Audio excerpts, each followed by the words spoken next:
So we're going to bring up our last presenter. Thanks. And if I see this application out in a couple of months, I'm going to look at some of you people in this room. You Wolfram Alpha researchers, I know you're out there.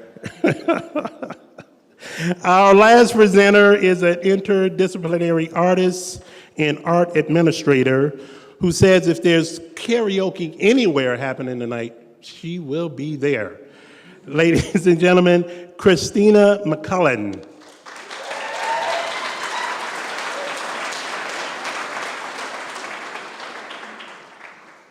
So I grew up in Iowa, in a university town sort of similar to Champaign-Urbana.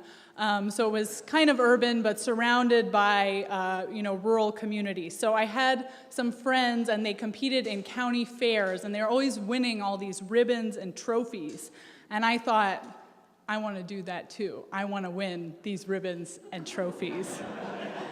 So I joined 4-H, and one day this farmer came to our 4-H club and said, I have this llama farm, and I want to get some kids to come out and work with the llamas a couple times a week. We'll do shows and stuff. And I was like, yes, this is my chance to win ribbons and trophies. So I was issued my Youth Llama Club member manual, got my Llama Club t-shirt, and so I joined Llama Club, and my life on the llama show circuit began. So when you think of llamas, you probably think of, they're kind of weird looking, maybe they spit all the time, but really, they're very gentle, sort of skittish creatures. And so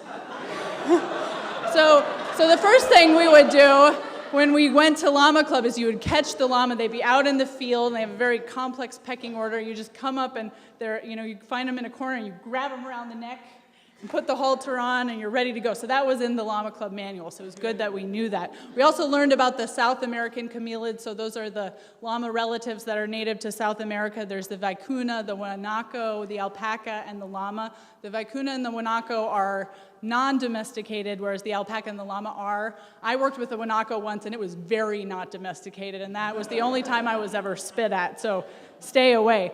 Some of you probably saw the movie Napoleon Dynamite, and I was the only person in the theater thinking this is a very inaccurate portrayal of llamas.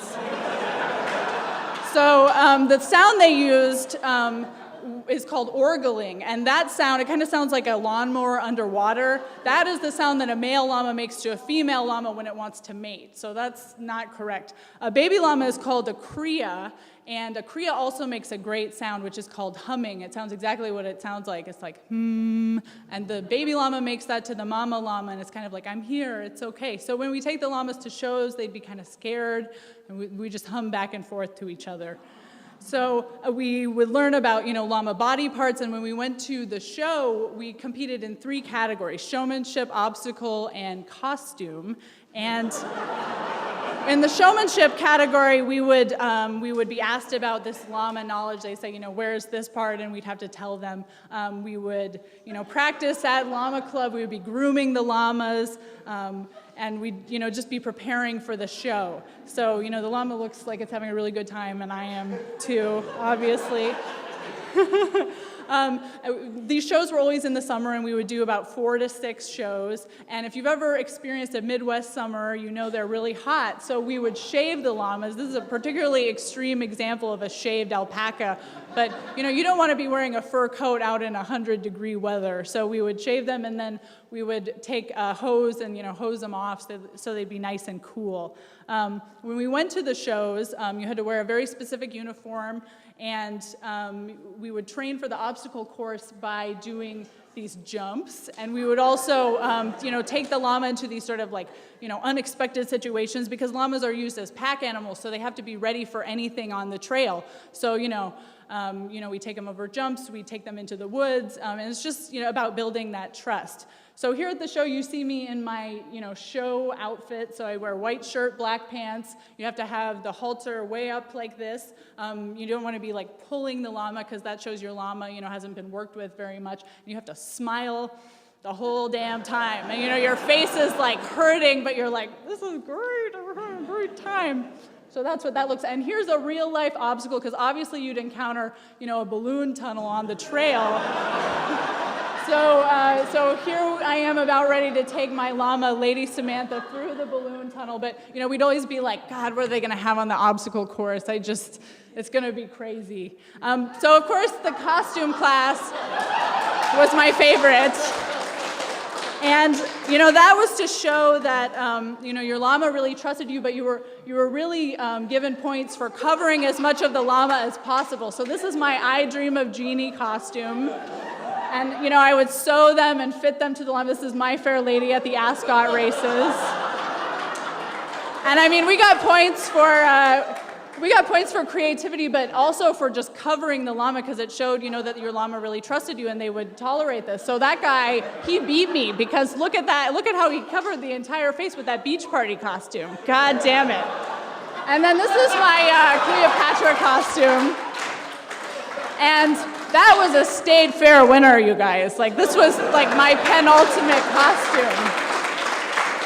And so as an artist, which is what I do now, this was my first chance to really take a project all the way. I would design them and sew them and everything. So, I did pretty well on the llama show circuit. I got a lot of ribbons and trophies.